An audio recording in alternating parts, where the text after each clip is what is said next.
tu vois passer un SUV Maserati et à côté, t'as quelqu'un sur un âne, quoi. Je vois des trophées, je me dis soit c'est un génie, soit c'est un scammer. Voilà. Et donc c'est un scammer. S'associer dans des projets avec des gens, c'est comme un couple. Comme un couple, mais on avait sans le on avait dit. Une bonne niche ça d'ailleurs. Une niche pour vous les gars, notez-le.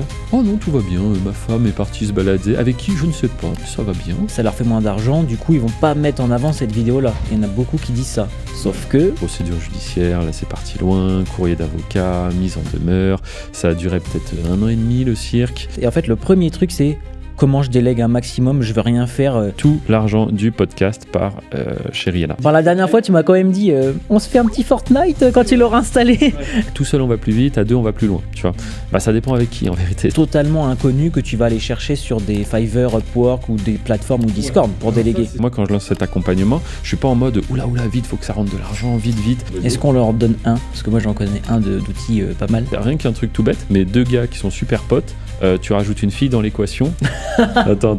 Ah, il faut le garder ça. Non. Ah si, non. Bienvenue sur ce nouveau podcast de YouTube Business, toujours en compagnie de Alex.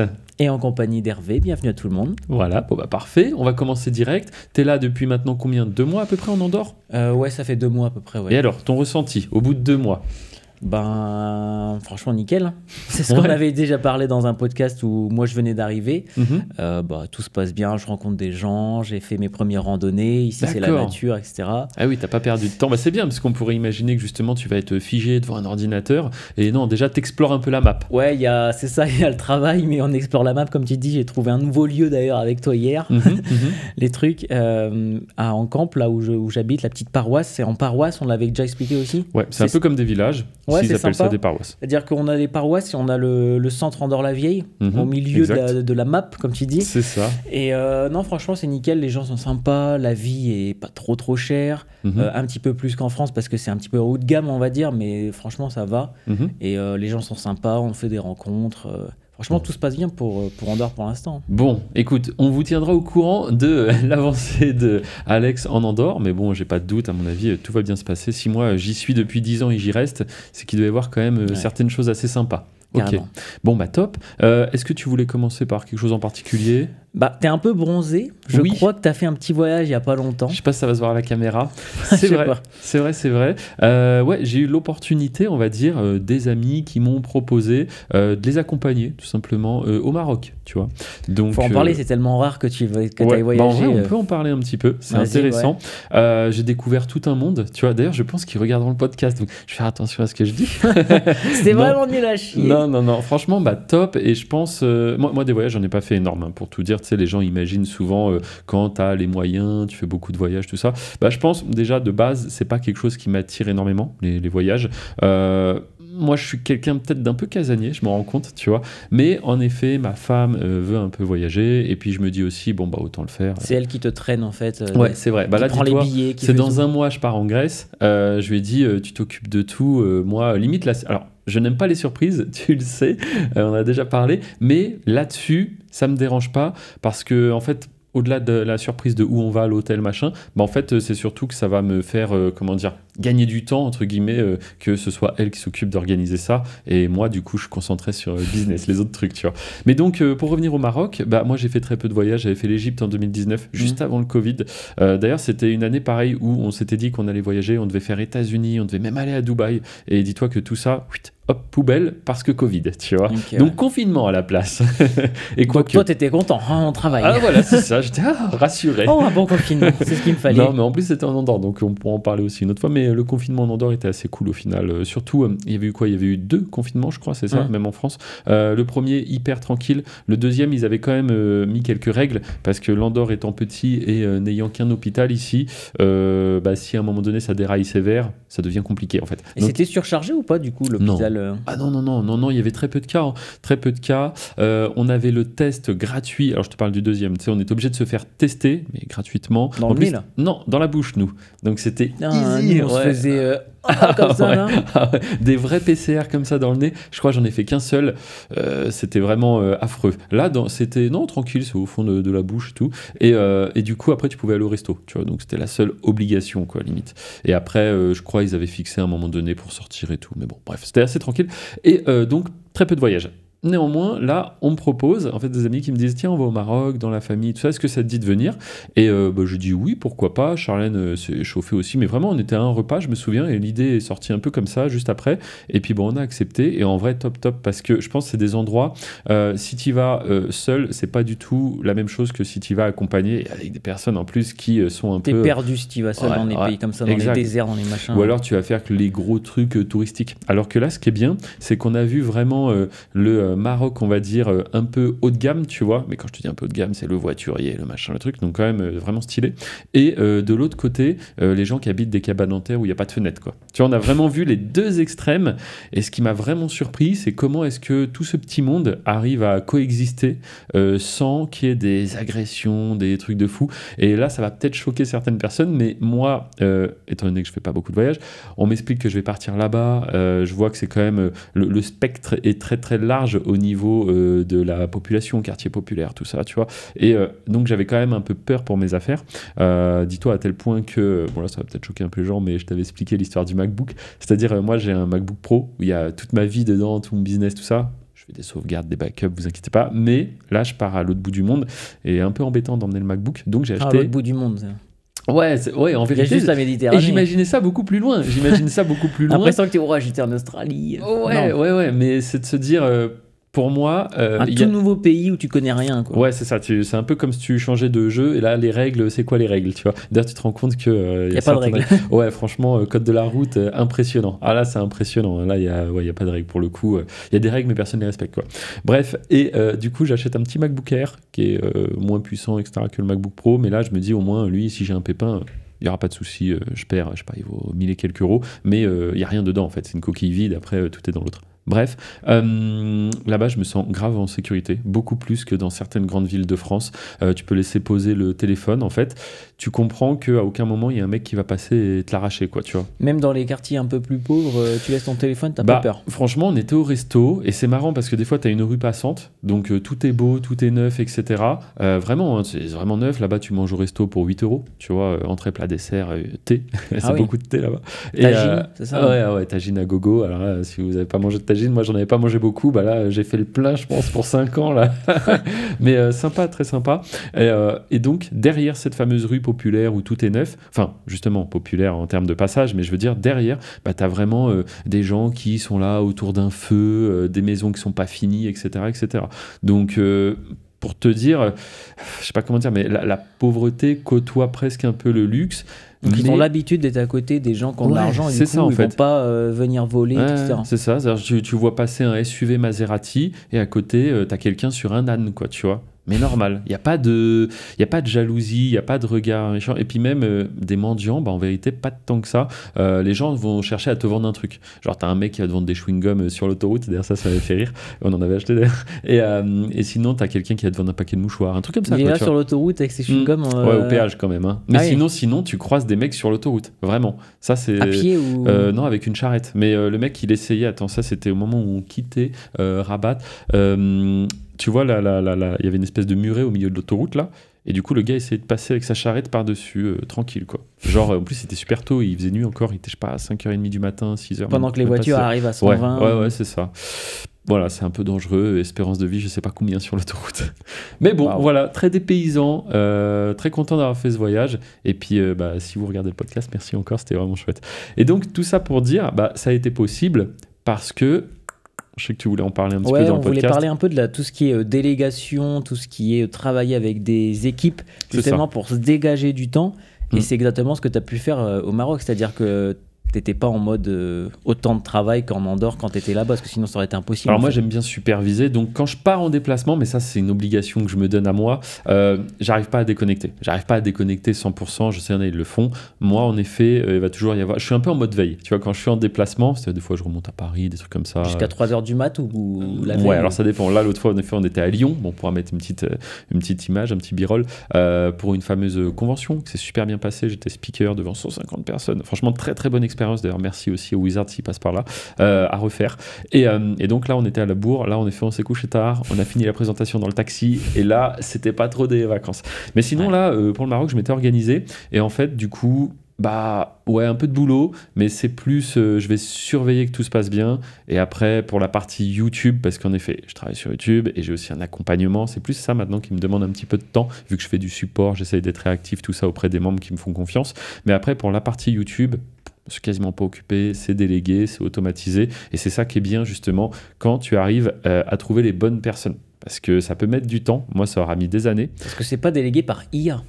Ah non, non, alors il y a de l'IA, mais tu peux pas, enfin moi en tout cas, j'arrive pas encore à faire confiance à 100% avec les à l'IA. agents IA maintenant aujourd'hui, Ouais, c'est vrai on pourra qu'il y a peut-être ça. faire un épisode là-dessus, tout ce qui est N8N, etc. Maintenant, on a les séquences avec les agents IA qui font tout eux-mêmes quasiment, mais toi t'en es pas encore là, ok. Ça. Bah, c'est juste que moi j'ai commencé en 2012, donc il n'y avait pas tout ça, et j'ai mes manières de faire, j'ai mes collaborateurs, j'ai tout ça, et je me dis aujourd'hui, c'est des gens qui sont formés, qui ont mis des années à former, qui sont sérieux. Alors ceux qui n'étaient pas sérieux ont quitté l'aventure, mais ceux qui sont sérieux ont continué de travailler ensemble, et en vérité, bah, je me dis, c'est des personnes avec qui j'ai un bon feeling aussi, donc j'ai pas envie de les remplacer forcément par, comme tu dis, des agents IA, même si sûrement hein, qu'au niveau gain, revenus, etc., c'est pas pareil, mais derrière, quand tu as un système qui fonctionne, et là je me dis, je suis en train de tomber un peu dans les problèmes des grosses entreprises, tu sais, c'est des fois, une start-up, elle est hyper dynamique, ça bouge dans tous les sens, on peut changer ses process. Quand tu es une entreprise un peu plus grosse, un peu comme un dinosaure, il y a de l'inertie, et aujourd'hui j'ai un système qui marche, c'est bon. Puis avoir de l'humain aussi, c'est bien. Genre, tu peux pas. Oui, l'IA, c'est bien. Mais quand même, tu peux pas tout automatiser au risque qu'à un moment donné, ça fasse un peu n'importe quoi. Parce que moi, par exemple, j'ai besoin de personnes compétentes qui vont surveiller les tendances sur YouTube. Qu'est-ce qui fonctionne en ce moment? Qu'est-ce qui fait des vues? En fait, il y a beaucoup d'arbitrage. C'est un business où il y a beaucoup d'arbitrage de gestion. Et ça, une IA pour arbitrer... J'ai peur que ça déraille un peu. Qu'elle soit en veille tout le temps et qu'elle regarde qu'est-ce qui fait des vues, qu'est-ce qu'elle fait pas, pourquoi. Ouais, tu vois, sur la création de contenu, genre faire des scripts, t'aider sur maintenant faire des visuels, tout ça, bien sûr. Genre, je peux te dire, entreprendre un graphiste qui va tout faire de la feuille blanche sur Photoshop. Qui va te prendre 500 €. Ouais, ou utiliser de l'IA, là, il n'y a pas photo. Aujourd'hui, on utilise l'IA dans nos process. Mais pour toute la partie arbitrage, je préfère encore des humains qui sont formés, qui savent ce qu'ils font, et puis il y a un échange, etc. Puis ça donne des idées, tu vois, d'échanger des fois. Là, quand tu es avec ton agent IA, c'est pas lui forcément spontanément qui va te dire « Et je pense que peut-être… Oui, parce qu'en plus, genre ChatGPT, des fois, ses idées, bon, c'est pas terrible. Et puis c'est surtout que là, on est sur un business qui est en mouvement et qui évolue. Tu vois, c'est pas comme si je devais demander la recette de la tarte aux pommes. Tu vois, ça, ChatGPT va très très bien le faire. Mais maintenant, si je lui dis tiens, là, en ce moment, là, je sais pas, au mois de mai, au mois de juin 2025, c'est quoi la trend qui commence à percer sur YouTube? Tu vois, si l'agent il y a un module recherche approfondie maintenant, mais je sais pas s'il va sur YouTube. Il va sur les sites et peut te faire des mémoires, des trucs que j'avais vus. En fait, moi, je pense qu'il y a quand même des choses, et encore heureux, où il y a besoin de l'humain. Tu vois. Oui, non, c'est ma vision. Podcast dans 6 mois, le mec a tout délégué, il n'y a plus d'humain. Pour l'instant, tu passes pour la personne très humaine, très bien. Ouais, mais non, je sais pas. Tu vois, c'est un peu comme là, dans l'accompagnement YouTube Business. On peut en parler, tu vois. Aujourd'hui, toi, tu le sais, on est une équipe de 8 personnes à peu près là-dessus. Pour ceux qui savent pas, j'étais élève et ensuite j'ai rejoint l'accompagnement pour aider Hervé pour tout ce qui est partie marketing, etc. Et aujourd'hui, tu es sur les deux tableaux, à la fois YouTube et à la fois tu m'accompagnes sur pas mal de choses sur ce projet. Et tu vois, en vérité, je sais que tous les membres qui font les appels de sélection, téléphone, machin, on pourrait soi-disant les remplacer par des IA, des trucs, mais on perdrait quand même, je trouve, un certain côté. Après, c'est sûr, ça serait pas les mêmes coûts, tu vois, tout change. Mais je préfère, justement, c'est un peu notre force, c'est ce qu'on nous dit. Ouais, il y a vraiment un côté humain, c'est intéressant. Même moi, ils me le disent, oh, j'ai eu Fred, j'ai eu Louis, j'ai eu machin, tu vois. Et au final, bah, c'est top, tu vois. Donc, dédicace à vous d'ailleurs, les gars. Ouais, voilà, et Julie. Voilà, et Julie, et Chris. Faut citer tout le monde parce que tous les gars, je disais et Julie, mais toute la team. Il n'y a qu'une fille pour ça. Non, mais voilà, très bien. Et puis, écoutez, vis-à-vis de ça, moi, c'est un peu comme ça que je fonctionne. Et ma foi, quand ça fonctionne bien, on n'a pas trop envie non plus de tout chambouler. Puis, tu sais, les IA, ça va tellement vite, je pense que je passerai mon temps à toutes les 2 semaines modifier des trucs, en vérité. C'est un peu ce qui se passe actuellement. C'est un gros problème aussi, c'est que ça change trop vite, en fait. Et il y a des mises à jour, il y en a une qui arrive qui rafle tout. Il y en a quelques quelques-unes qui tiennent. On en parlait hier, Eleven Labs par exemple pour les voix, qui tient bien. C'est vrai. De laquelle on a dit d'autres. Après pour la vidéo on utilise beaucoup Kling. Après Midjourney est toujours là, mais c'est vrai que c'est marrant et c'est un peu comme tu sais dans les artistes, etc. En fait ceux qui disparaissent, on s'en rend pas forcément compte. Tu sais, on les oublie. Tu sais, comme les créateurs sur YouTube qui faisaient le buzz il y a 7 ans et qui ont totalement disparu. On les oublie jusqu'à temps qu'il y ait une vidéo qui dise qu'est devenu machin. Tu vois. C'est vrai, ça. Et c'est pareil sur les outils comme ça va tellement vite. Les mecs qui font des SaaS et qui du jour au lendemain, t'as ChatGPT, bim, qui intègre la techno et l'autre il se retrouve avec son SaaS, l'herbe coupée sous le pied. Quoi. Ça me fait penser il y a InVideo, mais à ce qui paraît, c'est pas ouf. Normalement, ça te fait ta vidéo en entier, etc. Mais c'est peut-être en train de s'éteindre, je sais pas. Après, il y avait dans l'atelier ce qu'on avait montré aussi avec la vidéo de Régis. Ça, c'était ça, c'était un peu la même chose. Je voulais pas dire le nom, mais c'est bon. Et voilà, et on lâche, prenez des notes. Ou alors on fera un floutage comme ça. Non. Mais c'est ça, c'est des outils qui vraiment répondent à un besoin à l'instant T. Donc gros boom, gros buzz. Et à un moment donné, peut-être que tu as tel mastodon qui va, hop là, ils l'intègrent, pour eux c'est très facile en vérité. Puis c'est pas mal, ça leur évite de prendre du risque. Ils voient qu'il y a un besoin. Comme DeepSeek là, quand il est arrivé, et ChatGPT, OpenAI, ça fait plus. Mais là je sais même pas où ça en est, ça d'ailleurs DeepSeek. Au final, j'en parlais avec un ami aussi, j'ai plus le terme exact qu'il avait dit, c'était intéressant, c'est le coût en fait de déplacer sa structure. Tu vois, aujourd'hui, tu fonctionnes avec ChatGPT depuis, imagine, 2 ans, 1 an et demi, 2 ans. Tu payes ton abonnement. ChatGPT te connaît par cœur. Tu as réussi à tout faire, etc. C'est l'inertie de tout refaire au début. Et le coût de partir, migrer sur un autre système. C'est pour ça, à un moment donné, ça va être Claude qui est plus puissant. À un autre moment, ça va être DeepSeek, etc. Mais le coût pour reformer tes équipes, si tu as des équipes, et pour tout décaler comme ça, pour peut-être dans 6 mois, tout rebouger, parce qu'au final, ChatGPT a fait une mise à jour, machin, au final, tu restes. Tu vois, tant qu'il n'y a pas vraiment un véritable changement de dingue, tu restes et tu te dis ok, je sais que j'ai pas la techno la plus aboutie tout de suite, mais ça se trouve prochaine mage on est bon, tu vois. Et je pense qu'il faut éviter ça, c'est important, tu vois. C'est quand tu es familiarisé dans un écosystème, c'est un peu comme le gars, pour donner une image peut-être qui parlerait plus à tout le monde. Je sais pas, il y a Apple, il y a Android, et bon, il y a d'autres trucs, mais tu vois, le mec qui va à chaque fois dire waouh, mais regarde là, Android, c'est plus à jour là-dessus, hop, je repasse sur Android. Nouvel appareil photo, c'est le mieux sur Android. Voilà. Ensuite, il y a le nouvel iPhone qui sort, mais je te dis pas tous les ans, tu vois, mais genre 2 ans après, et tu fais que ça, naviguer entre les deux systèmes. Au final, t'as jamais un truc optimisé. Moi, je sais, bon, voilà, je tombais dedans, il y en a quand même pas. Maintenant, c'est Apple à fond. Pourtant, moi, j'ai fait ça, hein, tu vois, au moment où ils avaient sorti les écrans sans bordure, j'étais reparti chez Android et après j'ai revenu chez Apple parce que ça sert à rien les écrans sans bordure. Non mais c'était sympa et puis c'est vrai que j'en avais un peu marre des téléphones qui se ressemblent tous, qui n'évoluent plus. Maintenant c'est un peu la course à la techno qui est dedans parce que le téléphone c'est toujours Apple le même un petit peu. etc. Ouais voilà, là ils ont redistribué les cartes avec tout ça et justement Apple est en retard, tu vois, sur Apple Intelligence, donc ça me donnerait presque envie de partir ailleurs. Gemini casse Apple Intelligence, je crois, pour l'instant. Ouais puis même j'avais vu ils ont un système aussi de retouche de photos et tout, donc dans la pub ça donne super envie et puis en vérité dès que c'est un peu trop complexe ça marche pas de fou et apparemment le système Android est plus abouti là-dessus, mais tant pis, je vais attendre la prochaine mage et ça va m'éviter de remigrer, tu sais, j'ai les AirPods, j'ai le Mac, j'ai tout, je vais me retrouver avec un Android, il n'y a plus rien qui va marcher, enfin tu vois. Parce que le problème d'Android, bon ça c'est encore un autre sujet, mais c'est vrai attention. Que là tout est interconnecté simplement Apple. Ouais. Alors ça, c'est leur marketing. À la base, le câble Lightning, etc. Ça va pas. Nous, on a acheté, on a le 14 tous les deux. On a le truc où il n'y a pas l'USB-C encore. L'ancienne prise. Donc ça va pas partout, mais c'est un peu chiant sur ça. Mais en gros, c'est bien pensé. C'est ça. Leur force, en fait, c'est un peu, ça va coûter plus cher, mais ça derrière, marche mieux. Ça. On promet, c'est ça un peu la promesse. Je dirais, tu as un écosystème qui marche. Tu n'auras pas des bugs, même sur Mac, tu vois, tu n'auras pas le fameux écran bleu, le problème de driver, de machin, de trucs. Tu vois, sur les ordinateurs portables et même du coup les fixes, c'est Apple qui fait tout. C'est Apple qui fait le système d'exploitation, c'est Apple qui fait la machine et du coup ça fonctionne parfaitement bien. La puce maintenant. Et maintenant qu'ils ont même les puces, c'est ça, ils font même les composants parce qu'avant c'est vrai ils avaient des ARM, c'est ça, et Intel maintenant c'est vraiment leur puce à eux, M1, M2, M4, M3, M4 et en vrai hyper puissante. Et d'ailleurs là je pense que c'est vraiment en termes de consommation, rapport puissance, tout ça, rien à voir. Impressionnant. Moi j'avais pendant des années un PC gamer Omen, ça vient de HP, tu sais, pour avoir un truc un peu j'avais puissant. un HP, il avait pris feu, moi. Ah oui, carrément. Ouais, voilà, le bon coup de pub. Si HP vous passez par là, n'hésitez pas à sponsoriser le podcast. On podcast. mettra un petit lien dans la description. Et du coup, HP, mais le truc c'était... HP Pavillon.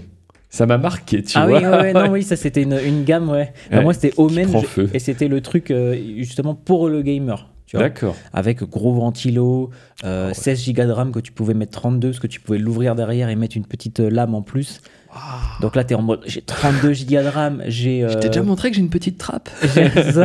J'ai un i7, c'est incroyable. En fait, quand tu enlèves le fil qui est branché, les PC est nul à chier. Ah ouais, genre, il rame à mort, la batterie dure 1 heure max. Ah ouais, d'accord. Donc, secteur, c'était bon, mais dès que c'était sur batterie... En fait, il faut absolument le brancher et le bruit, les ventilateurs, etc. Et là, je passe sur Apple et le truc dure 6 heures, il n'y a pas de bruit. Même quand il fait un rendu première peau, il n'y a pas de bruit. C'est ça, c'est impressionnant. Et tu te dis, waouh. Ben moi, j'ai un pote, il va peut-être regarder le podcast aussi. Pareil, tu sais, c'est pas un pro Apple, tu vois, de base, il sait que c'est bien, mais c'est cher et tout, tu vois. Et il avait eu un MacBook il y a des années. Et puis là, il voulait un PC puissant. Je crois que c'était Razer, la marque, tu vois, il avait pris quand même un truc un peu gamer et tout. Et pareil, l'ordi des galères et le bruit. Il me disait, j'en peux plus et tout. Il allume les ventilos, les machins. C'est insupportable. Ouais. Et là, du coup, il se chauffe, il revend l'ordi alors qu'il avait depuis pas longtemps. Il reprend un Mac et il me dit, waouh, dingue. Le seul truc, c'est qu'il n'y a pas beaucoup de jeux sur le Mac. Ah oui, c'est pas pensé pour le gaming. Donc c'est pour ça, genre les trucs genre Shadow PC, etc. Tu peux prendre un faux PC. Et après, ça, à distance, tu contrôles moi, un PC j'ai testé ça, machine virtuelle. J'ai pris le pack le plus haut et c'est vrai qu'il n'y a pas beaucoup de latence et tout, ça marche assez bien. Okay. Moi, je pense que c'est bien pour le jeu peut-être pas compétitif, tu vois, plus le jeu, genre tu veux te faire un Assassin's Creed par exemple, alors là, je pense que c'est nickel chrome. Par contre, sur le compétitif, j'ai un peu peur du lag, mais tu me disais que ça allait en fait. Tu me disais que ça allait. Ça, il y a peut-être ça allait, il y a 1 milliseconde de lag entre quand tu bouges ta souris et quand le personnage fait ça, mais... Bon, ça se ressent pas trop. Ok. Non, bah voilà. Donc, écoute, c'est bien. On a déjà parlé de pas mal de choses. Du coup, on était Apple. Avant, on était IA. Avant, on était délégué. On est parti loin là. On a fini sur Assassin's Creed. Oui, voilà. Mais d'ailleurs, tu sais, ça me fait penser. Je sais pas si vous savez, suivez un petit peu. Je suis pas un gros gamer parce que je sais pas. Peut-être j'ai grandi, ça m'amuse moins. Quoique GTA 6. Mais toi, tu me dis que la dernière fois, tu m'as quand même dit, on se fait un petit Fortnite quand tu l'auras installé. C'est vrai. Alors, Fortnite, j'ai grandi. Voilà, j'ai grandi, un petit Roblox, un petit... Mais Fortnite, moi je suis tombé dedans pour ceux qui savent un peu mon parcours. 2017, je tombe sur Fortnite. En 2018, voilà, 2018, je me dis, oula, ça marche fort, il doit y avoir de l'argent à faire. Et je lance une chaîne là-dessus. Toujours l'argent, Hervé. L'argent, toujours, punaise. Il n'y a que ça. Et du coup, si je peux allier à la fois ma passion et en plus faire des revenus là-dessus, je me dis, let's go, je fais une chaîne d'actualité sur Fortnite. Et en plus de ça, comme je le dis, j'apprécie le jeu. Parce que moi, j'en connais qu'on fait pas mal d'argent sur Fortnite, alors qu'ils jouaient même pas au jeu. Et c'est là où c'est quand même assez puissant. Et t'apprécies le jeu parce que tu vois toute l'opportunité ou t'apprécies vraiment le gameplay? Non, ouais, vraiment, je joue au jeu. C'est-à-dire, j'y joue même quand ça rapporte pas d'argent. Tu vois.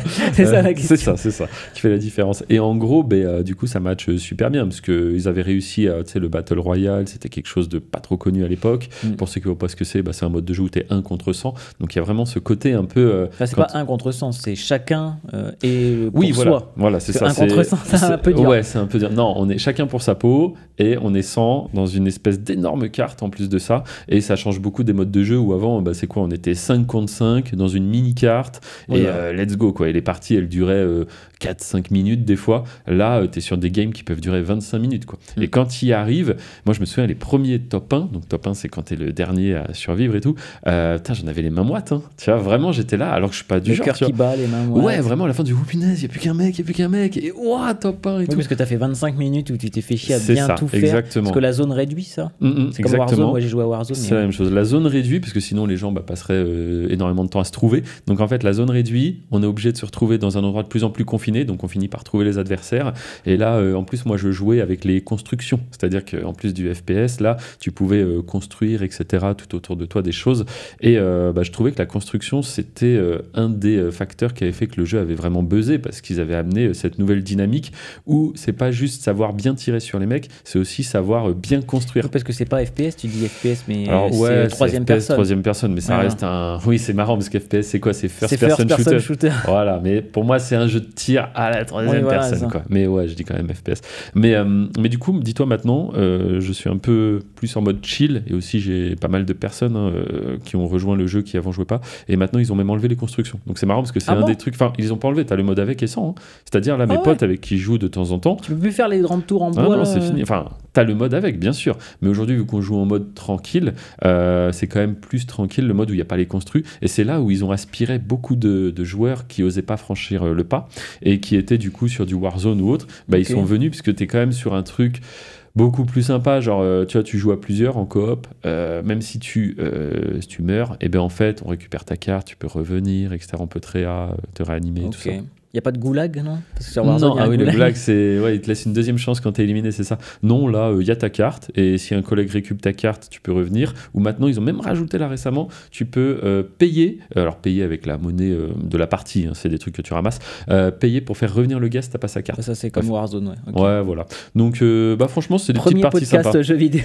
Voilà, c'est ça. De France. Ajoutez-moi, on fera des games ensemble. le code créateur. En plus, tu sais que je joue avec des membres de la formation, des fois ça m'arrive. Ah bon? Ouais, certains. Ouais. Bah, tu sais, j'en rencontre aussi régulièrement. D'ailleurs, on se posait la question, est-ce qu'on ferait pas des podcasts avec certains? Bah, c'était ce qu'on avait fait avec Loïc. Hein. Loïc, que vous avez vu donc dans l'épisode précédent, ou peut-être pas, on pourra mettre un extrait. Il y aura l'affiche. Voilà, un petit jeune qui vient de Belgique, qui est de passage en Andorre. Il me dit, oh Hervé, on peut se voir. Je dis, bah, avec plaisir. Et résultat, on tourne carrément un épisode ensemble.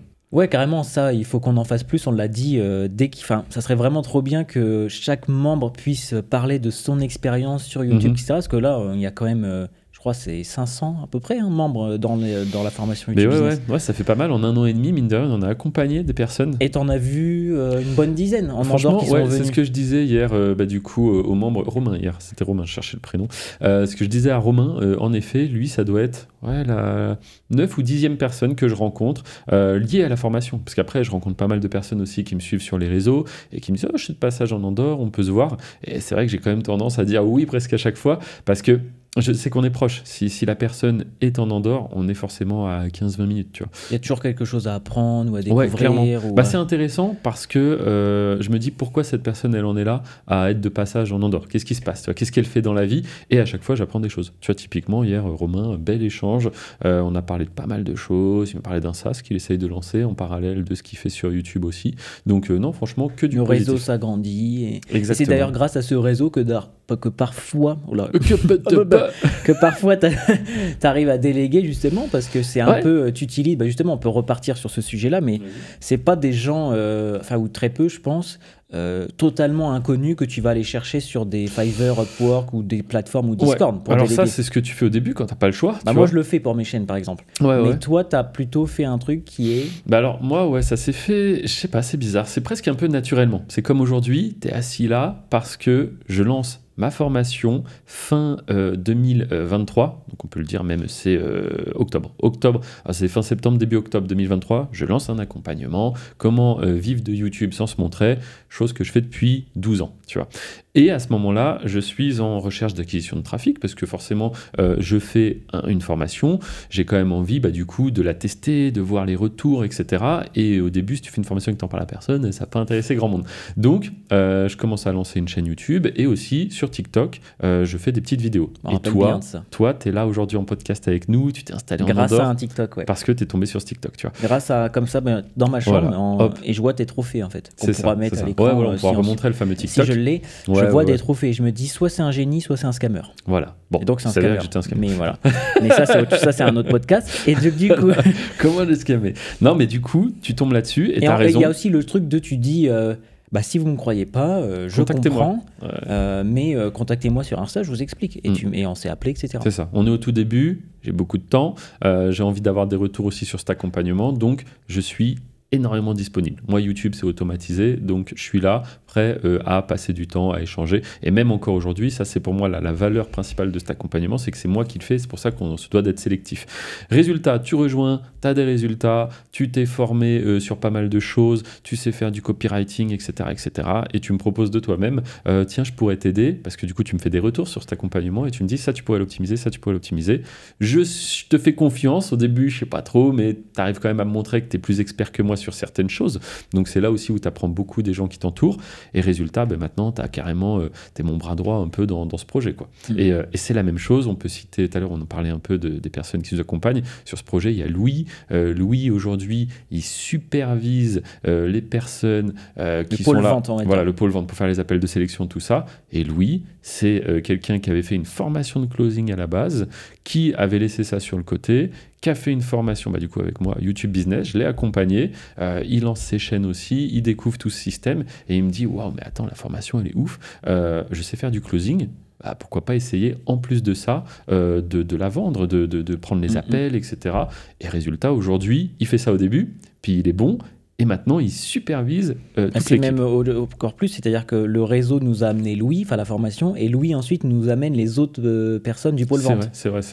Donc c'est presque, je sais pas, c'est dur à expliquer, mais j'ai presque la sensation que si tu fais les choses sérieusement, bien, dans l'ordre, que tu es sérieux, que tu cherches pas à griller des étapes. C'est-à-dire moi, quand je lance cet accompagnement, je suis pas en mode oula, vite, faut que ça rentre de l'argent, vite, j'ai des factures à payer. Je veux plus rien. Parce qu'on en a des gens, enfin, on en connaît.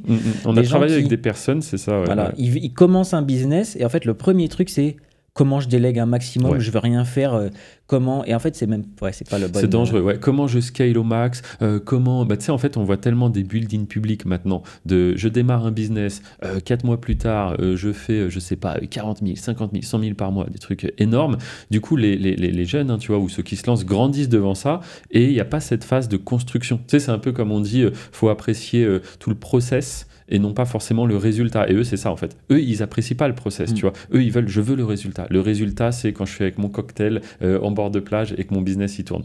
Sauf que faut quand même apprécier le process, tu vois. Moi, j'ai vraiment pris plaisir aussi bien quand je montais des chaînes YouTube que quand je montais ce projet de formation. Et même aujourd'hui, je suis encore investi, tu vois. Ça montre du coup que j'y prends plaisir et les échanges, tu vois. Il y a des personnes là à faire ce que je fais, les rendez-vous, aller voir des membres qui sont de passage et tout. Ils disent c'est bon, je m'en fous, tu vois. Mais au contraire, moi, j'y trouve plaisir et je pense que c'est là où il y a vraiment de la force. Il y en a plein qui ne le feraient pas. Hein. Puis au-delà de prendre du plaisir, si vous voulez déléguer, un bon conseil, c'est faites les tâches que vous voulez déléguer et connaissez-les quasiment par cœur, les tâches avant. Très important. Parce que on prend toujours l'exemple du montage vidéo, mais si vous prenez un monteur et que vous ne savez pas combien de temps vous-même vous passez sur le montage d'une vidéo, donc vous ne savez pas vraiment le prix que vous devez payer, vous ne savez pas la qualité qu'il faut vraiment, vous ne savez pas si le monteur va faire des erreurs, vous savez pas tout ça en fait, vous voulez juste déléguer comme ça rapidement, en fait non, c'est pas ce qu'il faut faire, il faut connaître la tâche. Et ouais, parce que toi tu vas imaginer que c'est simple, en vérité la tâche que tu demandes elle est assez complexe et c'est pour ça on a fait un atelier dans YouTube Business avec justement Marc de Crack Editing, atelier hyper poussé. Alors là pour le coup c'est vraiment des compétences qu'on n'a presque pas besoin d'avoir pour faire le business des chaînes YouTube, mais c'était intéressant que quelqu'un qui est expert dans son domaine nous montre exactement, alors c'était une petite animation, on pourra même la montrer je pense, tu vois, petite animation d'un avion pour quelqu'un qui ferait une vidéo sur le thème du voyage par exemple, et dire j'étais à New York, niche, machin. Ouais, exact. Niche pour vous les gars, notez-le. Allez, voyage des niches. Mais voilà, en fait, il expliquait comment partir de la feuille blanche et de faire cette animation. Et là, on se rend compte, on se dit ah ouais, c'est quand même du boulot quoi. Résultat, si je dois payer quelqu'un, déléguer cette tâche, je suis conscient du travail qu'il y a derrière quoi. Et ça, c'est important d'en être conscient. Donc, en effet, même sur mes chaînes YouTube, les personnes qui gèrent aujourd'hui, que ce soit les chaînes, que ce soit le montage ou autre, c'est des petites rencontres par-ci par-là. Donc des fois ça va être un copain d'enfance, tu vois, à qui j'ai repensé, parce que aussi dans le business la confiance c'est très important, tu vois, et c'est-à-dire que le mec qui travaille pour toi il peut te la mettre à l'envers. Ça m'est arrivé plein de fois, des histoires comme ça, des fois ça c'est intéressant. Après le petit naïf. Non, moi j'aime pas les problèmes, donc en fait je fais toujours en sorte qu'à la fin ça se termine bien, mais en vérité plusieurs fois je me suis fait avoir, etc. C'est-à-dire il pique les niches, t'as de tout, en fait les gens sont un peu dans différentes cases, donc je dirais que t'as le mec qui une fois qu'il a accès à tout en fait, qu'il a compris tout le système, il va se dire il sert à quoi Hervé déjà, tu vois, donc il va chercher à te dégager du truc, donc ça c'est des gens qui réfléchissent court terme, tu vois, qui voient plus la valeur que tu apportes en fait dans le projet. Ils voient tout ce que tu as donné, ils se disent ok, j'ai plus besoin d'Hervé, je le fais moi-même. En fait un truc, imagine on est 50-50 ou je sais pas, moi par exemple imagine ok je lance l'inertie au début et après je suis plus trop dans le projet ou je supervise, etc. Imagine je suis à 30%, tu vois, par exemple. Au bout d'un moment, en effet, mais c'est un peu humain, je dirais, c'est un peu normal. Une fois qu'il sait tout, qu'il fait du coup une bonne partie de tout ça. Normal, je suis pas trop d'accord, ça dépend. C'est la vision. Non, mais je veux dire, c'est de l'humain un peu qui est comme ça. Pas tous, mais oui, voilà, parce qu'il y en a un qui peut dire heureusement qu'Hervé était là au début. Voilà, il y en a, ils vont se rappeler de tout ça, et il y en a, ils vont se dire, mais à quoi il sert et tout. Et forcément, c'est au moment où je me retire du projet que parfois certains vont se rendre compte à quoi est-ce que je servais. Il y a plus Hervé, ça marche aussi. Ouais, tu vois, c'est comme ça. Après, tu as d'autres personnes qui, tu sais, c'est la poignée de main, vas-y, t'inquiète, moi je vais être à 200% et tout, tu me connais pas dans le business, je suis un fou, machin. En vérité, rien. Il n'y a rien. Tu sais, c'est toi qui fais les choses et puis l'autre personne est pas active. Il y a l'inverse, j'espère, des fois. Le mec qui est haut, peut-être, et en fait, qui est bon. Non. Ouais, ça serait quelqu'un du coup qui est très modeste à la limite, et c'est vrai que c'est plus rare, tu vois. Et puis à la fin, t'as quand même les personnes où il y a un juste milieu, tu vois. Donc elles existent, croyez-y, parce que ça peut décourager. Franchement, quand t'as des mauvaises collabs, et surtout que c'est le début, ça peut un peu te freiner. Et tu sais, il y a un peu cette phrase, attends, c'est quoi d'ailleurs la phrase, tout seul on va plus vite, à deux on va plus loin, tu vois. Bah ça dépend avec qui en vérité. Ça c'est pas toujours vrai. Non mais c'est pas toujours vrai. Bah, pour quelqu'un qui est très bosseur, très discipliné comme toi. Ouais, je vois ce que tu veux dire. C'est si quelqu'un arrive dans le groupe et il est lent, il fait mal les choses, faut que tu repasses derrière. Bah en fait, tu vas pas. Non, tu perds du temps. Bah, en fait, ça te freine, ouais. Tu vas pas plus loin, etc., etc. Et bah ça, on l'a dit nous déjà et on l'a entendu dire par d'autres personnes. S'associer dans des projets avec des gens, c'est comme un couple. Comme un couple, mais sans le sexe, on avait dit, tu te souviens ? Mais c'est vrai que c'est exactement ça, c'est-à-dire, faut être transparent, et même moi avec mes équipes, tu vois, j'essaye au maximum d'être transparent. Par exemple, c'est tout bête, je pars en vacances, bah, je le dis, tu vois, pour pas qu'il soit là en mode, bah, je sais pas, Hervé, il est moins réactif. En fait, l'humain a besoin de réponse. Ça, c'est vraiment très important. Ça, c'est un truc que tu m'as appris, ouais, que je réfléchissais pas comme ça avant. Bah, l'humain a besoin de réponse. Le cerveau trouvera une réponse, en fait. Si l'humain n'a pas les réponses, c'est ta nature, en fait. Tu vas les interpréter. Du coup, tu vas les imaginer, en quelque sorte. Hervé, il est plus dans le projet, Hervé, il s'en fout de nous. C'est ça. Et tu le vois, nous, ça l'a fait même des fois avec nos collaborateurs proches. Tu sais, suffit que la personne qui d'habitude est sérieuse, bah là, d'un coup, je sais pas, elle fait pas ses tâches, et puis on n'a pas de nouvelles, et on se dit, tiens, c'est bizarre, qu'est-ce qui se passe, tu vois ? Répond au bout de 3 jours. Et c'est ça. Et nous, si on n'a pas les infos, bah forcément, on se dit, tiens, le mec, ça l'intéresse moins, tiens, machin. Alors qu'en vérité, on sait pas, il a peut-être une galère dans sa famille ou autre, mais c'est juste si on nous donne pas l'info, on peut pas la connaître, tu vois. Ça, c'est un truc de vie, même, je trouve. Hein, ça marche partout, ça. Et même dans le couple, du coup, c'est la même chose, tu vois. C'est un peu, je sais pas, si ta femme, elle est rentrée en retard hier, ou elle dit, ouais, je sors, tu vas où ? Non, mais t'inquiète. Comment ça ? Non, tu vois, c'est trop bizarre. Du coup, toi, tu vas imaginer des choses. Avoir un endorant ou quoi là ? Non, mais il y a personne qui va se dire, oh non, tout va bien, ma femme est partie se balader. Avec qui ? Je ne sais pas, mais ça va bien.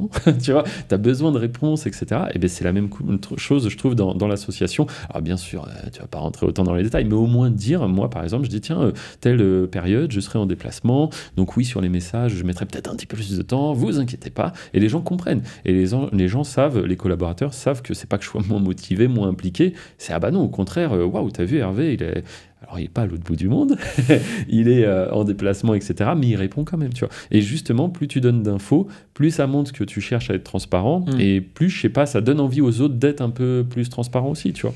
Donc là, on avait un collaborateur, tu sais, il avait pas mal à un moment donné de famille chez lui, et il nous l'a dit, tu vois. Et on a compris que, bah, en ce moment, il est moins réactif, mais il a de la famille. C'est un peu perso. Et il a fait un mois qui était plus bas que les autres, et on savait pourquoi, parce que s'il nous avait pas dit, on aurait dit, voilà, mais il arrive quoi, il bosse plus Exactement. Et du coup, toi, si t'as pas les infos, tu vas peut-être lui donner un peu moins de travail, parce que tu sais qu'en ce moment, il a moins de rendement, il est moins efficace, etc. Et quand t'as les infos, tu dis non, bah, c'est cool, tu vois. Donc ouais, très très très important ça, si vous devez collaborer, soyez proche de vos équipes, intéressez-vous. Alors ça demande du temps, hein, c'est les relations humaines. C'est vrai qu'avec ce que tu disais tout à l'heure, avec un agent IA, c'est pas pareil. Alors demain je ne serai pas là, ouais, mais c'est aussi ça qui est puissant, et on le voit quand on est avec des gens motivés et qu'on arrive nous aussi à dégager de la bonne humeur et tout, bah ça donne quand même des bonnes choses, quoi, tu vois. Donc non, faites des réunions d'équipe aussi, on en fait, donc c'est vrai que c'est cool à chaque fois et tout. Ouais, vu qu'on est 8 maintenant, on fait des petites réunions où ça rigole, etc. On avait fait une blague avec Hervé. Quand tu t'étais installé en Andorre. Quand j'étais arrivé en Andorre. Raconte la blague. Voilà. Il en est fier. Elle est bien. Ah, et c'était marrant, ouais. C'est-à-dire qu'on fait des calls d'équipe tous les mois, et là c'était peut-être le deuxième call d'équipe, ou le troisième, enfin bref. Petit point mensuel. Voilà. On met tous la caméra. Et en fait, voilà, tout le monde met la caméra, et ils savaient pas que j'étais déjà en Andorre. Et j'étais chez Hervé, sauf que j'étais en bas dans le salon, et Hervé était dans le bureau en haut. Voilà. Et on s'était dit, on va parler, on va dire bonjour, etc. Et quand ça va passer à moi, je vais dire, attendez, je reviens, vous inquiétez pas. Et ensuite, donc, je sors du champ. Et moi, je fais la même chose. Et Hervé descend et vient à ma place. Voilà, c'est-à-dire qu'on échange les caméras. Mais en fait, c'est trop bizarre parce que ils se disent, bah ça y est, enfin, non, c'est ça la blague, quoi. Et ils comprennent tout de suite et ils rigolent et tout en mode, mais en fait, t'es en Andorre, t'es chez Hervé, etc. Il y en a même qui s'en doutaient. Ouais, en fait, en gros, pour imager, on est chacun dans une pièce avec notre ordi portable, et au bout d'un moment, on s'est levé, hop, et on s'est rassis de l'autre côté. Donc, mais comme si de rien n'était. Pour voir surtout, faut rien dire. C'est oui, alors du coup, je vous disais, et en fait, ils disaient, mais non, et tout. Ils étaient contents, quoi. Bah ouais, c'était chouette parce que tu leur disais justement. En plus, je me demande, on l'avait pas filmé ça ? Ah non, peut-être pas. Si. Ah ouais ? Ah, je sais plus. Bref. Si, c'est filmé. Ouais. Ok, ouais, c'était marrant. Et du coup, ils savaient que tu allais t'installer en Andorre en plus de ça. Donc, ils savaient pas que tu étais encore installé, enfin que tu étais déjà sur place, mais ils avaient ça en tête. Et donc là, c'était la concrétisation. Puis même, c'est bien, tu sais que moi, j'ai souvent des retours de membres ou autres qui s'identifient un peu à toi, parce que toi, forcément, t'es élève, YouTube change ta vie, maintenant, on travaille carrément ensemble, c'est top, tu vois. Et bah là, il y a un autre Loïc, pas celui dont on a parlé au début, mais avec qui aussi, je suis sur des petits projets, des petits trucs. Qui regarde sûrement le podcast. Qui regarde sûrement l'épisode. Il donne beaucoup de commentaires, je les vois. Ah oui, c'est vrai, il commente. Ouais. Et donc, il aimerait venir peut-être s'installer en Andorre plus tard. C'est dans sa tête, il y réfléchit. Mais c'est marrant de se dire comme ça, juste parce que j'ai lancé une format, il y a des vies qui changent, vraiment, quoi, tu vois. Ça, oui, je trouve ça assez dingue. Et ça donne presque une certaine responsabilité quand ça fait plus de 12 ans que tu es là à faire des petites vidéos dans ton coin. Clairement, ma vie s'écroule sans toi. Non, c'est bon, on peut arrêter l'épisode ici. On conclura là-dessus. Non, mais c'est dans l'intro, ça. C'est ça. Avec des tickers. Mais non, franchement, ça fait vraiment plaisir. C'est comme pour revenir sur quand j'ai été speaker, là, tu vois, d'être devant 150 personnes qui sont là et qui sont sérieuses et qui prennent des notes, tu vois, de ce que tu dis, parce que l'événement était payant. Donc, du coup, les gens sont motivés. Ils étaient chauds pour toi. Hein. Ce qui paraît, les gens, t'étais le speaker où il y a eu plus de monde. Ouais, ça a bien plu. Et du coup, c'est d'une hyper gratifiant, parce que moi, ça fait 12 ans que je fais le même métier. À chaque fois, quand on me demande ce que je fais, je dis je publie sur YouTube sans me montrer, et les gens sont là, ça marche ça, tu vois. Donc avant, c'était ça que j'avais comme retour, et maintenant, c'est franchement, vraiment cool ton parcours, c'est inspirant, ça me donne envie d'essayer des choses et tout, et c'est pas la même dynamique, tu vois.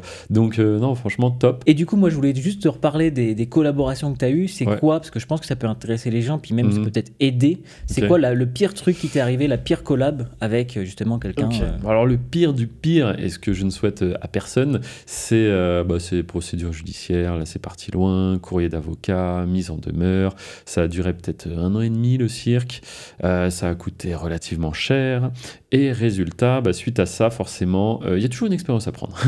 non, toute chose qui se passe... Je connais le tribunal maintenant. J'ai pas été jusqu'au tribunal, heureusement, on a trouvé comment on appelle ça, un compromis. Accord à l'amiable. Ouais, je crois qu'on a signé un compromis à la fin, c'est ça le nom. Mes courriers d'avocat, tout ça. Et en fait, ça coûte cher les avocats déjà. Tu sais, ça c'est des trucs que tu découvres. Pareil, le fonctionnement de tout un système en vérité. Donc voilà, là, je vous dis, l'expérience qui a tiré de tout ça, c'est... tu apprends comment marche un système, en fait, tout simplement.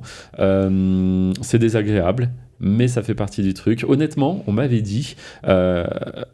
c'est obligatoire. Ça, c'est une étape obligatoire. Genre, tu peux pas passer 10 ans, 15 ans à faire du business et que tu n'aies jamais un pépin, un problème comme ça. Alors, il y a différents types de problèmes. Moi, j'ai perdu de l'argent, tout ça. Mais là, le système un peu judiciaire, on va dire, avec que ce soit collaborateur ou autre, t'es un peu obligé, et on m'a dit, n'importe quel mec qui fait vraiment de l'argent, à un moment donné, il y a un problème, c'est inévitable. Tu sais à quoi ça me fait penser? Ça fait penser à Oussama avec tout son truc, oui. à ce qui paraît, The Family, etc. Oui, c'est un gros truc. Là, c'est des gros dossiers, là. Ouais. Là... ok, ouais. Donc ça, c'est le pire truc. Mais du coup, c'est le pire truc. Une fois que c'est fini, et que ça se finit un peu comme toi, t'aurais voulu aussi que ça se finisse, je pense que ça aide, du coup... T'as acquis une expérience, t'es content. Tu sais qu'il ne faut pas refaire la même chose. Voilà, avec et surtout t'en tires des leçons, c'est-à-dire maintenant, typiquement, les contrats, ils sont un peu différents, pas mal de choses, voilà, parce que forcément, il y a des points faibles, tu vois, dans ton système, et il y a des personnes qui peuvent justement appuyer là-dessus, et toi, si tu arrives à solidifier tout ça, c'est bon, t'es un peu plus en sécurité pour la suite, et en vérité, c'est bien des deux côtés, tu vois, par exemple, un contrat. Souvent, ça fait peur, un contrat. Quand on dit à quelqu'un, tiens, il faudrait qu'on fasse un contrat, machin. Et en vérité, non, c'est bien. C'est même ce que ça m'a un peu appris, c'est qu'un contrat, c'est pas du tout pour chercher à faire pencher la balance d'un côté ou de l'autre. Pour protéger les deux. Au contraire, c'est un accord, on le met par écrit, et si toi, t'es pas d'accord avec ce qui est mentionné dans le contrat, on le modifie, on l'adapte. L'idée, c'est que ce soit OK des deux côtés, à l'instant T, on s'engage là-dessus, et comme ça, des années plus tard, s'il y en a un qui s'éloigne un peu trop de ce qui était prévu, tu dis, je te rappelle juste qu'on était parti sur cette base, tu vois. Après, un contrat, c'est pas figé aussi. Si les deux parties sont d'accord, bah, ça peut évoluer, tu vois. Genre, tu prends l'ancien contrat, on est tous les deux d'accord. Mais c'est vrai que le côté poignée de main, ça, c'était il y a 50 ans, ça, en c'est fait. un peu les problèmes de quand t'as pas d'expérience. Tu te serres la main, tu dis, vas-y, let's go, on est super copains, haha, il pourrait rien se passer. Ouais, bah non, si. Parce qu'en fait, tu grandis, la vision peut changer, les comportements peuvent changer. Tu sais, c'est rien qu'un truc tout bête, mais deux gars qui sont super potes, tu rajoutes une fille dans l'équation. Je dis ça, bon, moi, c'est pas du tout ce qui m'est arrivé, mais ça peut créer des tensions, des machins. Non, mais c'est vrai, non, c'était pas du tout le problème. C'est ça, en fait, le plus gros truc au tribunal. C'est ça, voilà. Non, mais non, bah là, il y a pas mal de choses qui avaient changé. Le business qu'on avait à la base, c'était rien du tout, mais vraiment rien du tout. Ça s'est beaucoup développé, plus au-delà de nos attentes, en vérité. Ça nous a même un peu dépassé à un moment donné. Et puis, bah voilà, il y en a aussi. Moi, j'avais déjà une situation où je gagnais bien. La personne, elle gagnait rien au début. Et d'un coup, l'argent commence à arriver et son discours aussi se met à changer, tu vois. Là où on passe de mais si j'arrive à faire 1000, 2000, 4000 par mois, mais waouh, c'est le bout du monde. Et puis en fait, tu t'habitues à des 10K, et etc., etc. Bref, voilà, je ne vais pas rentrer plus dans les détails, mais c'est pour dire que, encore une fois, la communication. Là, ça, franchement, tu vois, ce qui a fait que ça a vraiment, vraiment déraillé ce projet, manque de communication. Des deux côtés. Quoi ? Non, mais vraiment, vraiment. Et c'est pour ça que j'insiste là-dessus. Soyez transparent avec vos collaborateurs. Et donc, à l'inverse, pour revenir un peu dans le positif, et arrêter de parler des avocats, etc. La meilleure collab que tu aies eue, bah, du coup, j'imagine, très bonne communication, peut-être avec un ami d'enfance, ou je sais pas, et du coup... la meilleure collab, elle est ici. C'est ça que j'attendais. Et voilà. Je l'ai pas dit. Non, il y en a eu plusieurs, des très bonnes, et plein qui continuent d'ailleurs. Une collab assez drôle, c'est quelqu'un... Ah ouais, ça me fait penser à une anecdote, faut que je la raconte après, sur la modif de console, fais-moi penser. Du coup, quelqu'un qui était mon concurrent sur YouTube, tu vois, donc comme quoi les concurrents, c'est utile. Il était concurrent. Et je dirais pas la thématique, mais voilà, on faisait la même chose, on voyait ce que faisait l'autre, on surveillait un petit peu, et en vérité, la hype est passée, et le mec, vu qu'il me surveillait pas mal, sur YouTube, en fait, quand tu as une chaîne qui marche, tu peux rediriger le trafic, il y a différents outils pour faire ça, pour lancer d'autres chaînes, ce qui fait que quand vraiment tu as une bonne chaîne qui est partie, tu peux comme ça développer ton réseau. Est-ce qu'on leur donne un ? Parce que moi, j'en connais un d'outils pas mal. Bon, vas-y, tu penses auquel ? Les écrans de fin. Voilà, les écrans de fin. C'est-à-dire, quand une vidéo se termine, vous pouvez mettre directement via YouTube des écrans de fin. Et même ça, il y a plusieurs manières de faire. On n'en dira pas plus. Mais grâce aux écrans de fin, dites-vous qu'il y a peut-être une personne sur 100 qui va cliquer dessus. Mais si tu as une chaîne et donc une vidéo qui fait des milliers, voire des millions de vues, tu peux comme ça rediriger du trafic vers une autre chaîne, une autre vidéo que tu viendrais de lancer. Toi, tu as des vidéos à plus de 100 millions de vues. Donc, oui, voilà. On avait même fait sur la chaîne YouTube. Vous pourrez aller voir. Tout est dans la description, bien sûr. Là, j'ai montré récemment une vidéo... 220. 220. C'est ta plus grosse ever ? C'est pas mon record. Mon record, c'était 250, mais la vidéo n'est plus en ligne. Mais là, j'espère rebattre ce record. Pas des shorts, hein. 250. Ce n'est pas un short, c'est une vidéo je sais plus, 4 ou 10 minutes, je sais plus. Ça, je sais plus. Mais on le voit je l'explique, je montre tout, les analytics, tout ça. Donc, quelqu'un qui est francophone, qui vous montre une vidéo YouTube, on pourra même mettre des extraits là, je pense que ça peut être intéressant. Une vidéo YouTube a plus de 220 millions de vues en l'espace elle a 3 ans, je crois, cette vidéo. Je pense que personne ne vous a jamais montré ça sur le YouTube français, donc n'hésitez pas même à en clip aller voir. De musique, non. Parce que je voulais YouTube français, non, ouais, franchement, non. Non, 200 même les millions, PNL et énorme. tout, ils ont pas ça en fait. Je sais pas combien ils ont, mais là on parle de 220 millions. Non, ils ont pas ça, c'est sûr. Énorme. Du coup, oui, ce que je voulais dire, c'était on était concurrents. Tu te souviens ? On était concurrents, on se surveillait. Comme j'ai expliqué, donc il y a moyen de rediriger du trafic. Donc si tu es un peu malin et que tu chopes la chaîne d'un gars, en vérité, tu peux découvrir d'autres de ces chaînes, tu vois. Et donc là, en l'occurrence, il avait trouvé ma chaîne, il savait plus ou moins qui j'étais, parce qu'à un moment donné, je mettais mon Instagram sur certaines chaînes. J'étais à la recherche fallait que je sois famous, quoi, tu vois. Non, mais c'est vrai, j'avais mis un peu mon Insta, et puis du coup, des gens me contactaient. Puis c'est aussi comme ça que tu fais du réseau.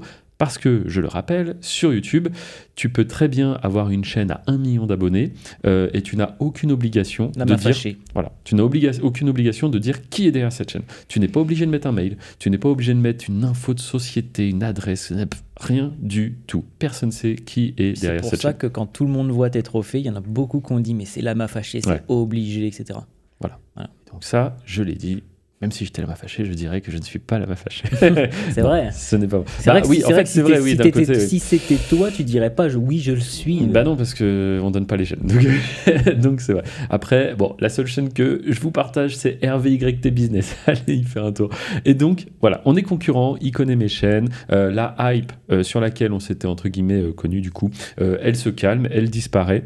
Et donc le gars me recontacte, tu vois. Il me recontacte et il dit ouais Hervé, j'ai vu ta façon de travailler, c'est pas mal. Est-ce qu'on peut bosser ensemble? Et dis-toi qu'aujourd'hui on bosse toujours ensemble, tu vois. Ah ouais. Ouais bah ouais parce qu'en fait le mec a vu que j'étais sérieux, a vu un peu ma manière de faire et puis au final c'est quelqu'un qui, tu vois quand on disait les différents profils tout à l'heure, le mec qui va te doubler, le mec qui est pas assez bosseur, bah lui il était pile poil dans la bonne case. Et donc aujourd'hui on travaille ensemble, on a des chaînes, il supervise pas mal de choses. Etc.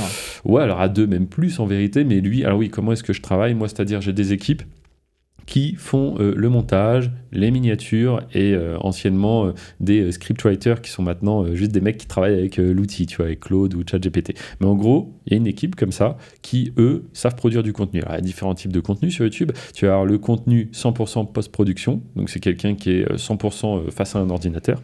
Après, tu as certaines thématiques où il faut quand même aller filmer, il faut une caméra, il faut aller filmer des choses. Et après, tu as thématique Malheureusement, aussi... tu peux pas en dire, mais ouais. Et tu as thématique 3D aussi.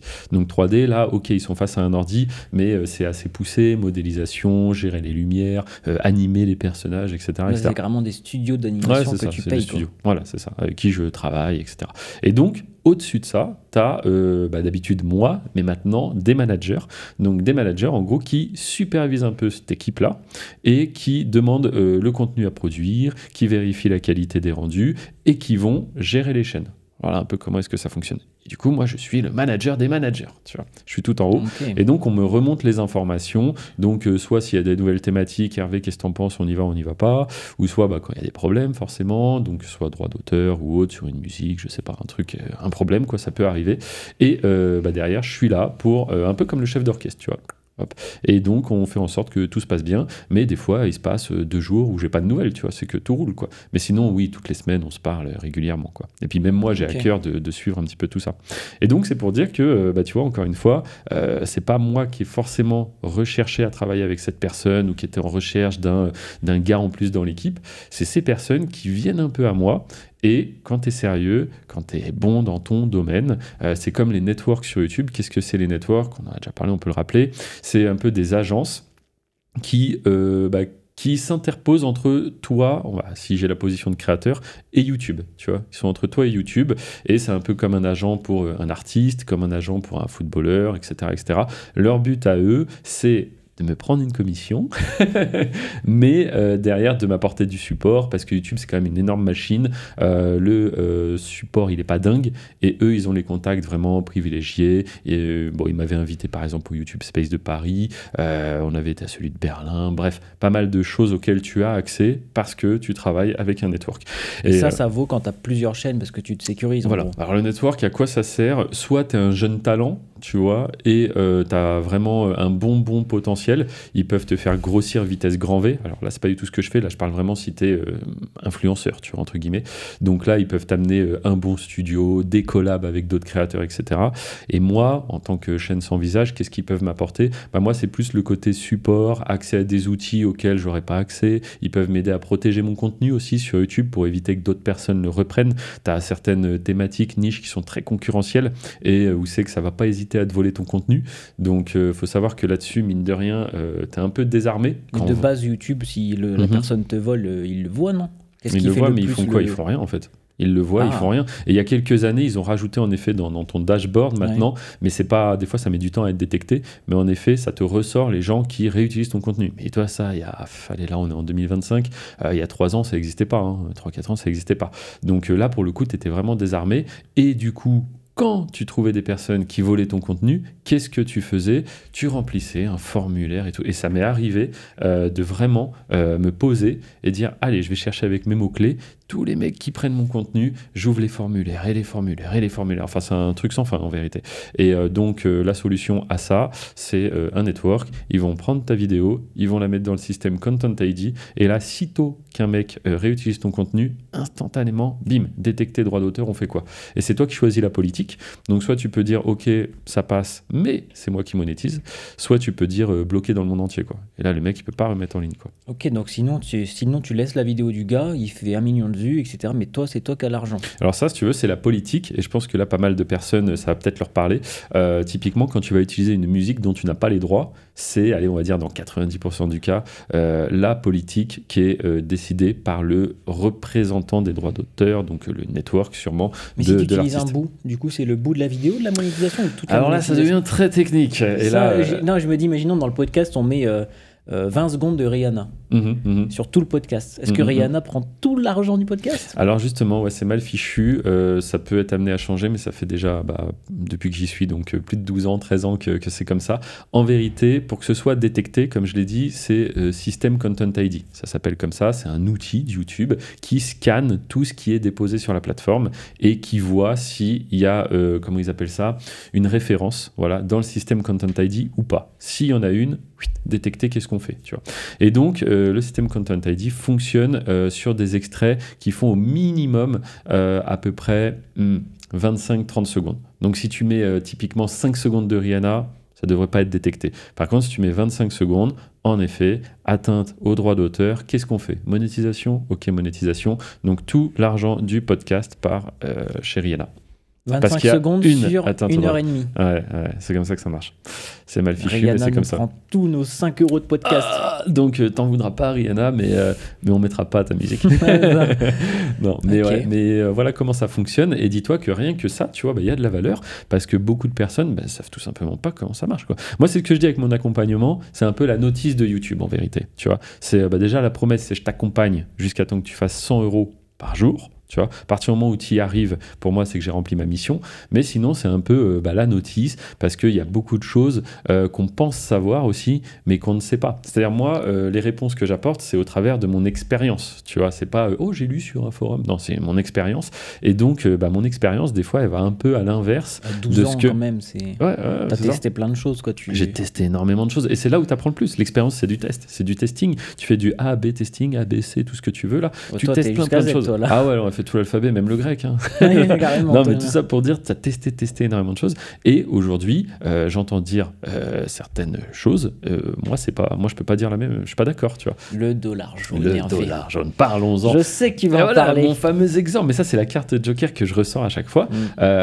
Les créateurs que vous connaissez, ils vont vous dire oui, sitôt que ma vidéo est en dollar jaune. Dollar jaune, c'est si tu dis des gros mots, si tu traites un sujet qui est trop sensible. S'il y a des images violentes aussi. Ouais, ok, ouais, voilà. Si c'est pas trop violent non plus, mais si c'est un peu violent, etc. Ouais, YouTube, dollar jaune. Dollar jaune veut dire que ta vidéo n'est pas monétisée. Et donc, par conséquent, YouTube se préserve de tous les dramas avec les annonceurs. Typiquement, il y a eu une publicité Coca-Cola avant un mec qui dit plein de gros mots. Les gens pourraient penser que ils ont vu Coca-Cola, donc Coca-Cola sponsorise ça ou autre. Bref, les gens font des raccourcis. Donc, pour éviter tout ça, YouTube, oula, c'est sensible, dollar jaune. Comme ça, pas de pub, comme ça, pas de drama. C'est pas supprimé, ça c'est dollar rouge, entre guillemets. Voilà, on va pas supprimer parce que tu as été un peu vulgaire ou autre. Alors, bien sûr, si tu vas trop dans l'extrême, oui. Mais en gros, la vidéo, elle est entre deux, tu vois. On la garde sur la plateforme, mais... Pas de publicité, etc. Et donc, ce que les gens pensent, ce qui devrait être logique, c'est si j'ai un dollar jaune, il n'y a pas de monétisation. YouTube, ça leur fait aussi moins d'argent, parce que YouTube prenne 45% et donne 55% aux créateurs. C'est ça. Du coup, ça leur fait moins d'argent. Du coup, ils ne vont pas mettre en avant cette vidéo-là. Il y en a beaucoup qui disent ça. Sauf que... Tac, Joker. Et bien en vérité, plusieurs fois, mais là où vraiment c'est l'exemple le plus parlant, c'est cette fameuse vidéo que j'avais, je la mets en ligne, bam, dollar jaune instant, je suis là, dégoûté. Résultat, cette vidéo, plusieurs mois après, elle totalise 50 millions de vues, tu vois. Donc, quand je vois ça, j'ai du mal à regarder un mec en face et lui dire, tu sais que si tu as un dollar jaune, YouTube ne te mettra pas en avant et ta vidéo ne va pas fonctionner. Ça t'est arrivé une fois ou... Non, plusieurs fois. 50 millions, c'est le record, tu vois, sur un dollar jaune. Mais du coup, conclusion, tu vois. Et la vérité derrière ça, c'est que pour moi, YouTube va privilégier le contenu. Si le contenu, il est, il a un bon watch time, un bon taux de clic, qui captive le spectateur, YouTube est prêt à se dire, ok, je gagne pas d'argent là-dessus, mais la vidéo, elle buzz, donc let's go, quoi, tu vois. Donc pour moi, c'est ça la politique de YouTube.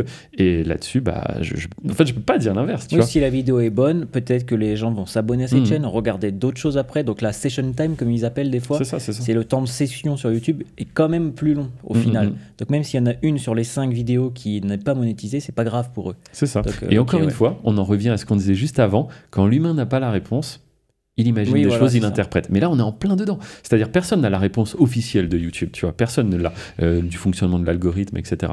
Et donc, quelqu'un va imaginer, tu vois, il est là. Et en fait, sa réflexion, elle est logique. Non, mais elle est logique, c'est vrai qu'il y en a qui ont même fait des tests, je crois.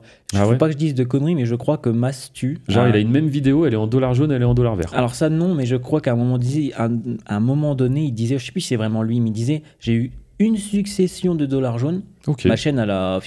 Et ensuite, j'ai parlé à YouTube, j'ai fait des procédures, etc. avec eux. Je ne savais pas pourquoi j'étais dollar jaune. Il disait, il est revenu dollar vert et la chaîne, elle est remontée. Tu vois. Donc c'était... En fait, il y a des exemples des deux côtés. C'est pour ça, c'est un peu... Mais toi, moi, tu vois, parce que je lâche le téléphone, il tombe. Je le lâche 5 fois d'affilée, il tombe. Je vais avoir du mal à te dire... Non, mais tu sais que si je le lâche, il tombe pas. En vrai, moi, mon expérience, c'est ça. Tu vois. C'est ça. Donc 100%, après... toi, des...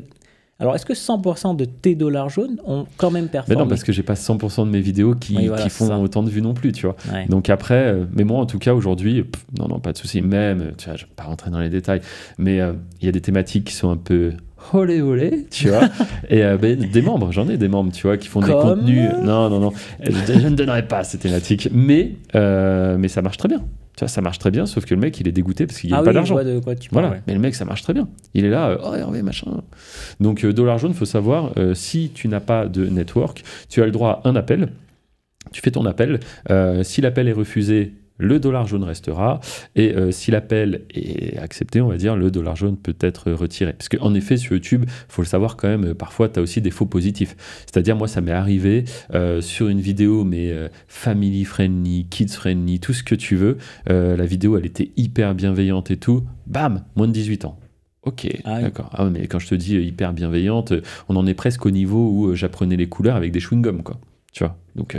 moins de 18 ans. Voilà, bam, moins de 18 ans. Je fais, ok. Et là, tu fais appel, et là, en effet, YouTube dit, ok, on te remet la monétisation. Donc, il y a des sortes de bugs, parfois. Ouais, bien sûr. C'est tellement un système énorme que tu imagines bien que c'est pas des humains qui traitent tous les trucs. C'est des dizaines de milliers d'heures par minute qui sont posées sur YouTube. C'est impressionnant, c'est une machine énorme.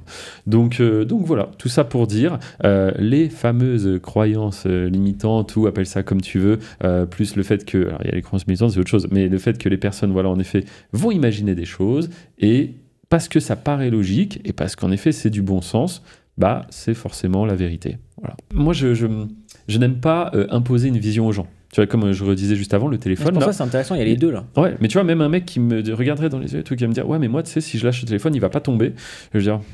Ok, peut-être. non, mais c'est vrai. Non, mais c'est vrai. Je me dis, il a des réacteurs, le téléphone. Mais je me dis, lui, il a dû voir des choses, tu vois. Et en vérité, combien de fois j'ai vu des choses en mode, j'ai fait ce changement à ce moment-là, et bam, la chaîne, elle a décollé. Donc, raccourci, donc conclusion, donc c'est ce changement qui a fait que tout a pété, tu vois. Et tu vois, combien de fois un mec m'a dit « Ouais, Hervé, j'ai changé le nom de ma chaîne, et là, bam, ça a explosé et tout. Ouais, Hervé, je viens d'avoir la monétisation, et au moment où j'ai été monétisé, elle est tombée. Donc, conclusion, dès que je suis monétisé, ma chaîne s'écrase. Ouais, voilà, tu vois. Et ça peut arriver, c'est juste pas de bol, j'ai envie de te dire. Tu vois, c'est... En fait, c'est ça. Est-ce que tu as fait ça 10 fois, 20 fois, 50 fois? Est-ce que 50 fois, tu avais des chaînes dollar jaune, ça marchait pas? T'es passé dollar vert, bam, elles ont explosé. Bon, là, j'avoue, si tu as eu ça 20 fois, 30 fois, il y a un pattern, il y a un truc, tu vois. Mais c'est pas parce qu'une fois, tu as résolu un problème comme ça que ça a explosé. Ça me fait penser au A/B test des miniatures, où tout le monde disait... On va pas dire de mal de cet outil, mais...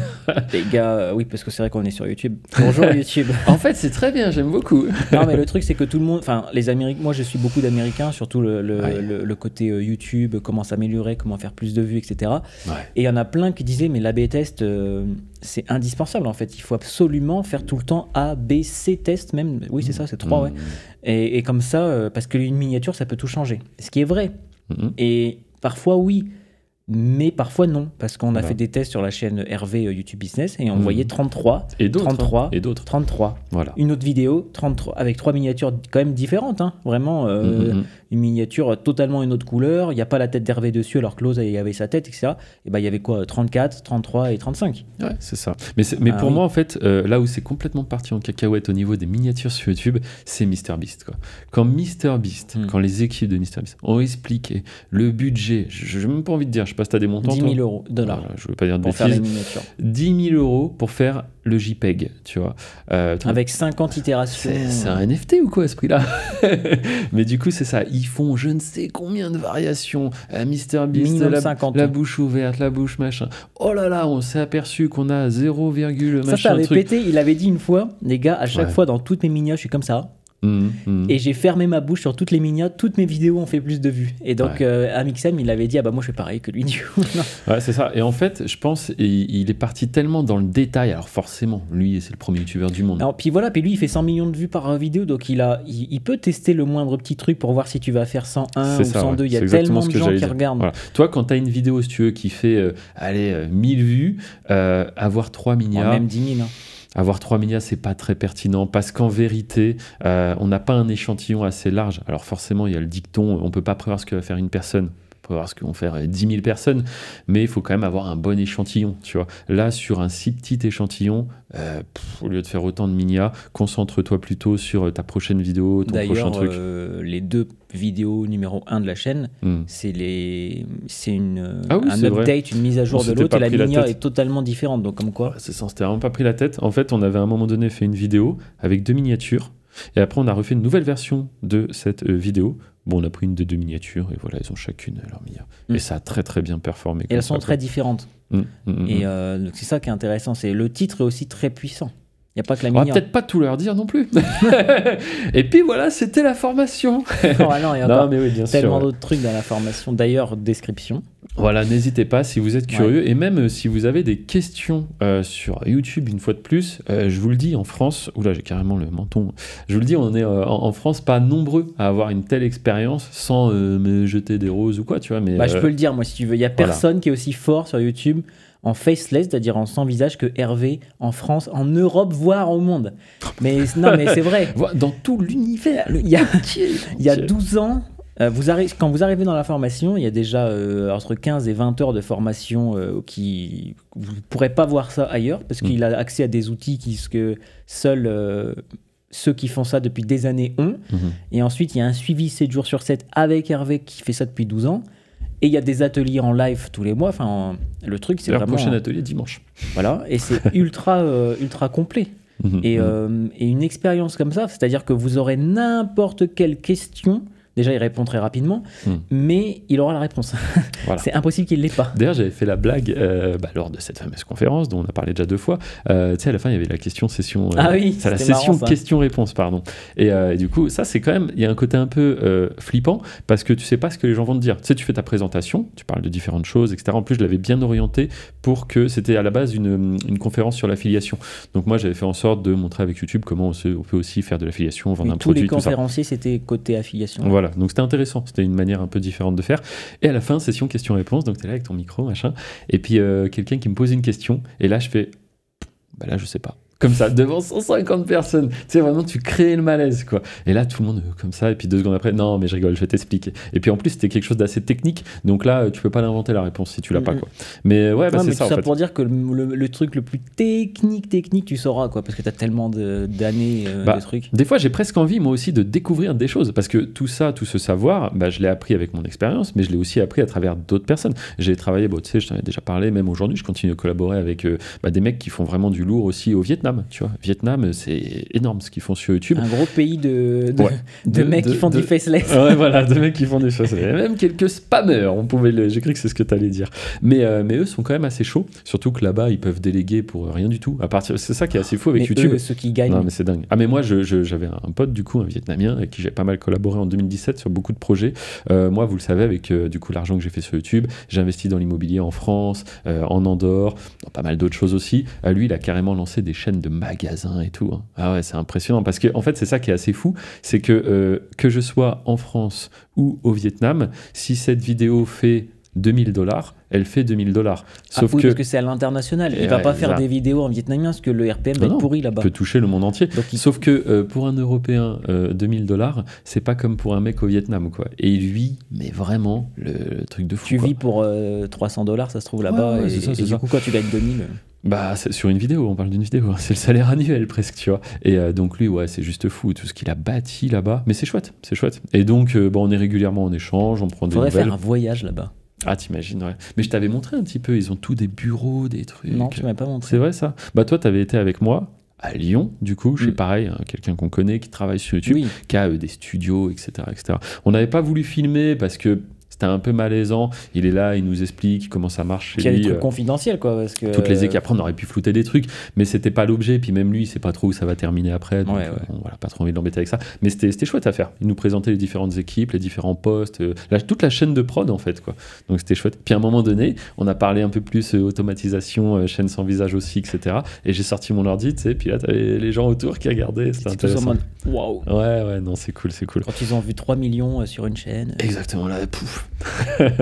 Non, mais en tout cas, très intéressant. Je pense qu'on est dans une époque où tout peut aller très vite. Même toi aujourd'hui, tu vois, c'est hyper dur de savoir dans 5 ans. Dans 5 ans, Alex, t'en es où? Bah, t'en sais rien. Aucune idée. T'en sais rien du tout. Et c'est ça qui est assez drôle en vérité. La vie, c'est un peu des chapitres. Tu vois, toi, t'as le nouveau chapitre avec Andorre qui est en train de s'écrire. Moi, ça a vraiment été ça. Hein. Ça a vraiment été des chapitres, des chapitres, des chapitres. Et t'es content quand tu commences une nouvelle page. C'est presque un peu excitant, tu vois. Genre moi, maintenant, bon, c'est un peu différent parce que, bon, petite fille, ma femme, tout ça. Je me vois pas. Femme. Non, comment ça? Une autre femme, ça fera un autre chapitre. Ah oui, quand t'auras toi aussi. J'ai cru que tu disais notre femme. Ah oui, quand t'auras ta femme. On est très libre. Bah d'ailleurs, tu peux repasser une annonce pour celles et ceux qui regardent le podcast, là, si vous ne le savez toujours pas. Si à tous les podcasts je passe une annonce, je suis vraiment passé pour un mec désespéré. Oh les gars. Les gars. Ah bah les gars. Oui, non, pas les gars du coup.